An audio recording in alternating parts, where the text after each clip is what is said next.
Atheism and Christianity. Which one is right? That's a good question. Let's talk about that.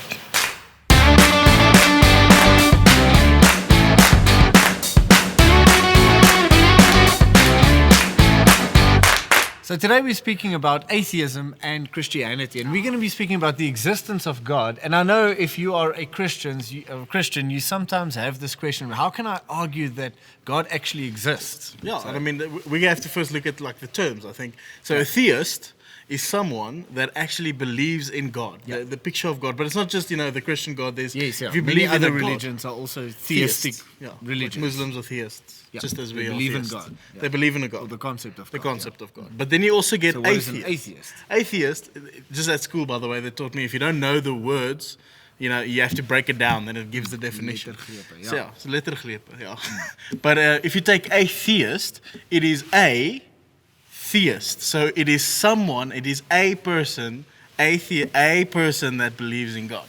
Atheist. Atheist. That is a theist, but not an Yes. atheist. No, that is completely wrong.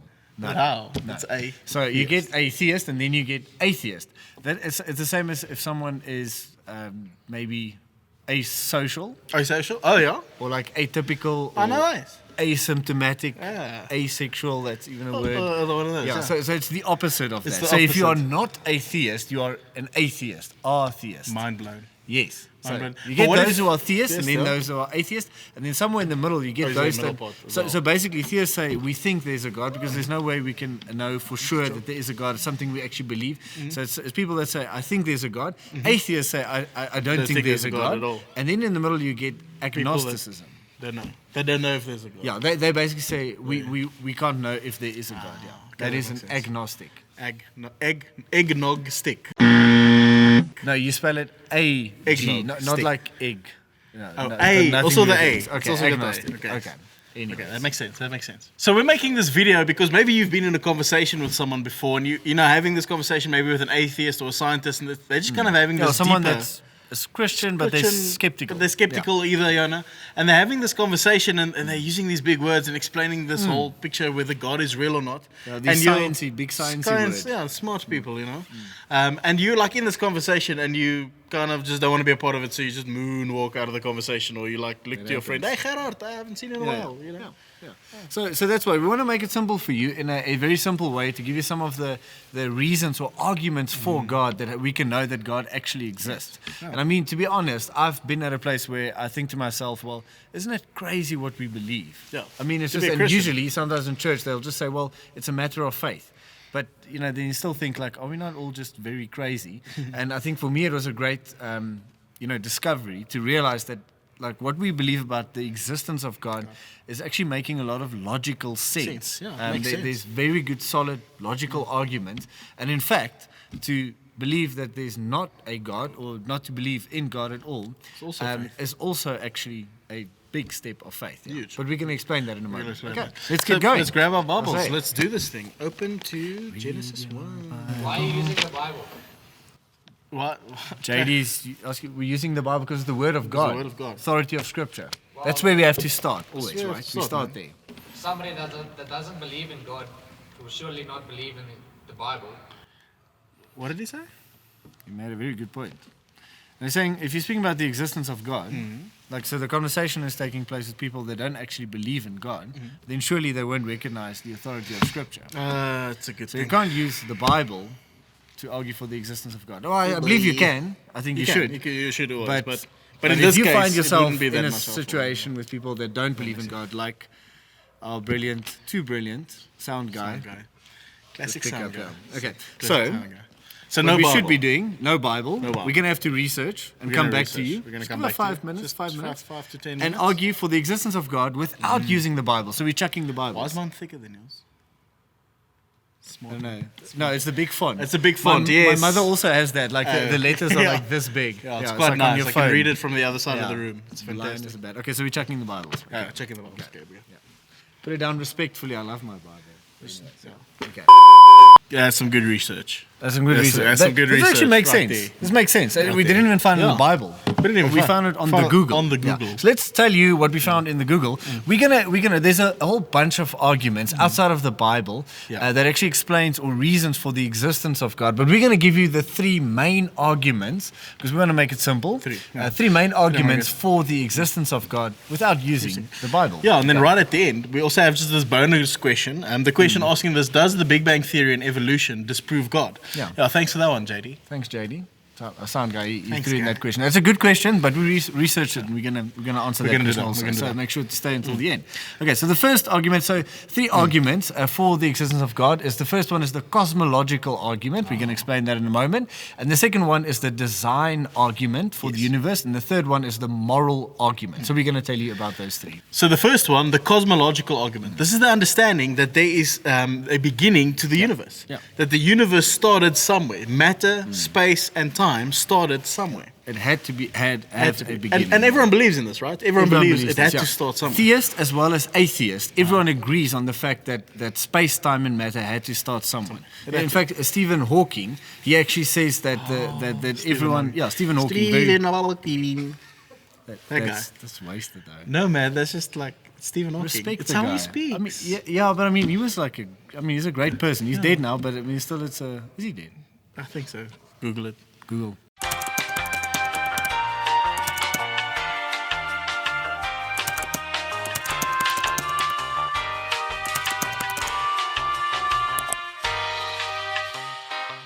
See? Died 14 March 28. Okay, so he's dead now. But my point is, you have to respect the person. He's still a great mind. He was an atheist, a very well-known atheist, but you have to respect him. Definitely. Yeah. Sorry,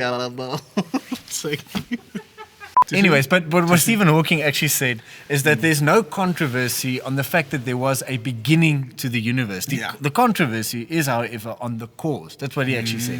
And so that's where the argument is where atheist and theist actually start differing. It's not whether there was a beginning, but what caused the beginning. Now, when we're speaking about the beginning, something had to cause the beginning. Something had to happen because, space, time, and matter can't create space, time, and matter. Something had to transcend the effect. Yeah, right. The cause must transcend the effect. Something had to do it, and so there had to be a cause towards space, time, and matter because it can't be created in itself. Something outside of space, time, and matter has to begin space, time, and matter. It cannot be space, time, and matter, right? And so the point is that the cause to the effect that is creation has to be spaceless. Spaceless. It has to be timeless. Timeless. And then also it has to be immaterial. Immaterial. But then, as Frank Turek actually explains this, he's a brilliant guy to go listen to this if you want to go a little bit deeper. It also has to be powerful. Something that's static cannot, cause anything to happen It has to for have effect. power. So there has to be powerful at some level. Makes and sense. then he also argues that it has to be personal. Personal. Why Yes, personal? Personal is like such a weird one. So it's only personal beings that can decide to do something. And so for a cause to happen, there has to be a decision. Okay. So How would you explain impersonal, that to so someone? impersonal things, like for instance gravity. Yeah. Gravity does not decide to pull something toward it, right? It's just part of the laws of nature. It's no decision that gets taken place. It's just the way that it's set up, right? But from nothing for something to be created, so from nothing to something, a decision needed to be made. Yeah. So it has to be personal, and also it has to be intelligent, because it's only intelligent beings that can make a choice. And so if you, so the point is this: if you tell someone, if I tell you something or a cause that is spaceless, timeless, immaterial, it is powerful, personal, and intelligent, who do you think of? Well, God. Yes, Obviously. it's God. Like, It has to be God. It's a very important thing, yeah. It sounds a lot like God. Yeah, but the it's- big point is that nothing cannot create something. There had to be something out there. So just to maybe just mention this. Singularity thing. So scientists would actually argue, well, that in the beginning, so the whole Big Bang theory is that there was a singularity, right? So, like a thing. there's one thing or atom that exploded onto itself, and that started that was the Big Bang, and creation. But the big question is, where does the singularity come from? Yeah. Again, outside of space, time, and matter, they're still within space, time, and matter. So there has to And be that's the something that problem. created the singularity that created What comes the, before the singularity, Space-time and and so it has to be something that transcends, Yeah. and it has to be a personal being like God. That's true. Yeah. Good one. So now the second point is this, is the design of the universe, this fine-tuned universe that we live in. I mean, if the universe was off just a little bit, it would not actually be able to support life. Earth would not be able to support life. I mean, if the Earth was a little bit closer to the sun, we would burn to a crisp, right? Yes. And I mean, if it was further away, we would like we would freeze. And I mean, even if the Earth's axis was tilted a bit, you know, it would have so many different. It would be off. It would not work. But there's a number of factors. If creation was different by any number of factors, it would not necessarily be able to support life. And so there's when we're speaking about the Earth and our own solar system, distance of the Earth. They even speak about the Goldilocks zone. Ooh, Goldilocks. Because it's just right. It's just right. The not too warm, porridge. not too close. And our tilt and like the rate of how the Earth is spinning around itself. Everything is actually perfect, set up for life, that it cannot be by chance. It's too perfect. Yeah, and I think the big thing that this argument is actually also about is that if you go back further, just when creation started, from the beginning, they speak about this thing called the expansion rate. So the idea is that, okay, if there was something like a Big Bang when creation started, that the rate at which the universe is busy expanding even today and started expanding, if that was off by just by a number of factors, we would actually not be here at all today. In fact, Stephen Hawking actually says that if the rate of expansion in the... No, don't. Sorry. Ridiculous. Ridiculous. Childish. But anyways, if Stephen Hawking said that if the expansion rate were different by 1 in 1,000 million, we would not be here today. That's. I mean, and I actually don't understand those. To kind of explain the odds to you, just in understanding, it's the odds of the expansion rate, that it was exactly what it is. It's 1 in 10 and 55 zeros. Okay. All right. And to explain that, it's kind of like, imagine I come to you with a dice, right? And I roll the dice, and I have a 1 out of 6 chance that it's going to land on 6, right? Yeah. That makes sure. And so if I was to roll the dice, are 1 out of 6. 1 out of 6. And then if I was to roll it a second time, all right, then it would be 1 out of 36, because 6 times 6, right? Okay. Makes sense. So the odds of this is exactly the same as me coming to you, rolling a dice 6 times. 70 times. Yeah. 70 rolling times a 6. 70 times in a row. In a row. On your first try. On my first try, every time. That is the same odds that we have here. So if I was to ask you this question, if I was to come to you and actually do that, you'd think 2 things, right? You'd either think the dice is loaded, which makes sense. The dice is loaded. Yeah. And then secondly, you would either think that this is crazy chance. This is impossible chance. There's the question, would I think that is just odds? Like, can you believe it? Can you believe it? It's just the luck of the dice. Yeah. Or would I believe that your dice is loaded? You'd probably think my dice is loaded. Certainly. And it's the same argument for the universe. If you look at everything when it comes to the creation of the universe, and even just where we find ourselves, everything supporting life on Earth now, we have to say that the dice is loaded. Dice is definitely loaded. Creation is loaded. With God. God loaded the dice. Yeah. It was planned, it was designed. It's not just odds that actually took place. Yeah. But there's also something about the multiverse or different universes. So the counter argument to the design argument of theists is that atheists would say, well, no, like just your example of the odds, is that there are actually there's not only one universe. There is a multiverse. So there are many different universes. We're not speaking about many different galaxies. So we know there are, many galaxies in our universe. But they're saying, no, well, there's a theory that there are many other universes also. Yes, and because there's so many universes, that in one of these universes, the odds were just right. That we actually find ourselves where we are today. But even then, just to say this is deep faith. Deep theory. There's no evidence, no scientist has ever proven a multiverse or anything like that. That is just an argument or it's just faith to say, well, no, there can't be God. And the problem still remains. Even if there is a multiverse, many other universes, who created those universes? That's true. There has to be some kind of thing that creates universes. That create galaxies, that create our reality. Yeah. So who created all of those different universes, and all of those different universes also has to have a beginning, and so it actually doesn't defend the argument at all. That's smart. Okay, that's pretty cool. Third one. Point 3 is this, is understanding the moral argument. Now, this one isn't that sciencey, right? Yeah, This it's less is mathematical. Less mathematical. This is just more logic. It kind of makes sense. You know, if we were to believe that there's one moral thing in this world, one moral thing we would all agree on, that would prove that God is real. Yeah. Wait. Yeah. Now, point number 3 is the moral argument. This one is not that sciencey. Just by the way. It's less mathematical. Yeah, definitely. It's a bit more for human people like me and Abel that are not sciencey, and this makes more sense. And so, it's understanding this is that if we as a humanity would agree if something is morally correct or wrong, that would actually prove that God Yes. is real. Yeah. Because if there were no God, then you can't say that anything is right or wrong. It would just be a matter of opinion. Yes. Because if we were just, living in the system where it's survival of the fittest, you can't really say that something's wrong, killing someone else, because I'm just trying to survive. Yeah, I'm dominating because it's survival of the fittest, or even the whole argument that, right and wrong is this, the liberals have gone that way, that direction, where it's just, it's relative. It's relative to because your it depends culture. on your culture. Yeah. In certain cultures, certain things are right and wrong, and to some extent that's true. But for instance, we would never say that rape is not wrong because that's just in our culture wrong. Yeah. Like you can't say that, maybe for their culture it's fine if someone gets raped or murder. Murder. It's always wrong. But the point is, if there's no God, there would be no such a thing as right or wrong. It's just a matter of opinion. Yeah, it's like understanding just another why cool would we example care? is like Hitler and the Holocaust. I mean, in his culture, they believed what they were doing is right. But that doesn't mean, Yeah. as a Universally, as everyone, yeah. we agree Yeah. that it is right and morally So correct. the point is, if there's no God, you can't say that Hitler was wrong. And you can't say that something like racism is wrong or corruption is wrong.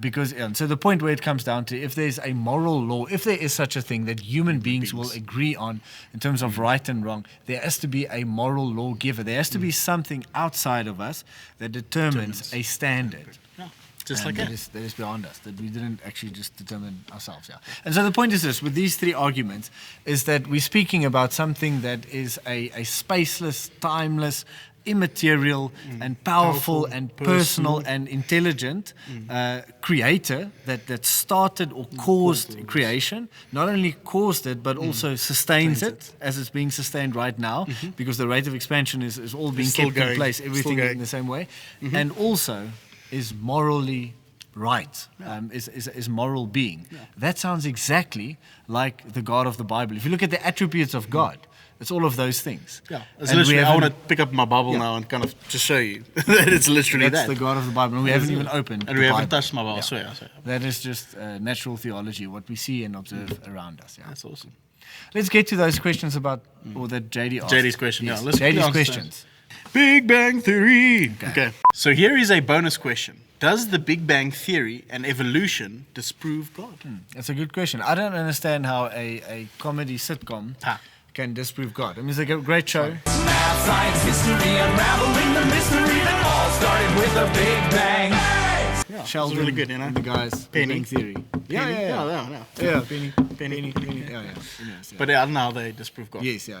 But anyways, this is a big thing. So there is this threat that Christians sometimes feel, well, if the Big Bang is true, then there is no God, which is absolute rubbish. Yeah. I mean, so you can believe in that science 100%, and probably when creation started, it was a very big bang. Yeah, I mean, when God said, let there be light.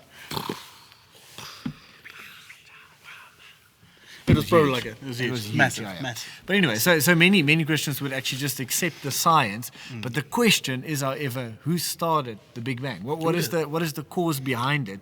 And that's actually where the argument is. So the point, just like we argued in the first point, is that this does not at all threaten the existence of God. Not at all. Because it has to start somewhere. Where was the cause? Science is just explaining how God did it. Yes. Yeah. That's exactly all it is. That's it. Yeah. And then the second one is evolution.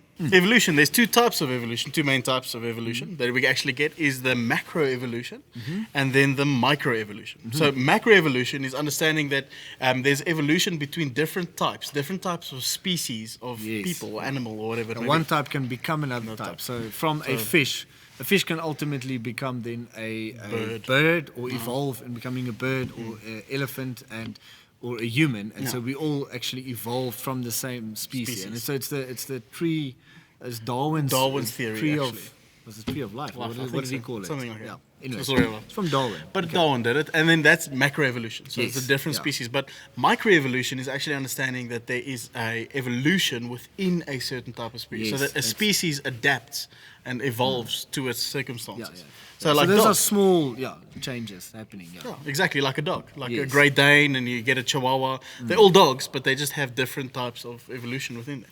Yes, yeah. So they adapt to their circumstances, and that's actually what Darwin observed. And then he made the conclusion that we all just come from the same species, and he drew his little picture. Yeah. But the point is, that is a biological argument. As Christians, probably we don't agree with macroevolution, but microevolution, obviously, that makes sense. But the big thing is this. So even if you were to, and there are a small group of Christians that actually identify themselves as that, even if you were to accept macroevolution, if you were to accept Darwin's theory that we all come from the same species, it still does not answer the question, what started it? Yeah. We're What's sort of still the back to universe? that question one that we started. So even in biology, some people would accept that, but nowhere is there a theory in biology on where does the first species come from, or the matter. That created the first species. It's like a rock and water and all of those conditions. Where do those conditions come from? Still, that question It's not isn't proven answered. or Yeah. anything. Yeah. So it takes a lot of faith. takes a But lot here's of the thing. If you were to be an atheist, if you were to say, well, at the beginning, before time and matter, or the singularity, time, matter, and space, before everything, there was just nothing. That takes so much faith to believe that. It takes a lot of faith to believe that. Yeah, Because it it's takes nothing deep proven. faith to believe that. Or say, well, maybe there's a multiverse. To actually not believe in a God actually takes a lot of faith. And so as Christians, at least we just own it. Yeah. Saying like we know that we cannot know for sure. That is actually the definition of faith. But as atheists, it's exactly the same thing. They are choosing to believe in something they cannot prove. That's true. And that's the point. You cannot disprove God. And if you're just by as the you cannot and prove God, you if you're cannot disprove agnostic, him. you're just not really choosing, are you? You're just Yeah, kind yeah. of You Figuring just it out. don't know. Don't know yet. Yeah, And now you yeah. can start thinking about it. Okay. Yeah. Well, let's do one last bonus question.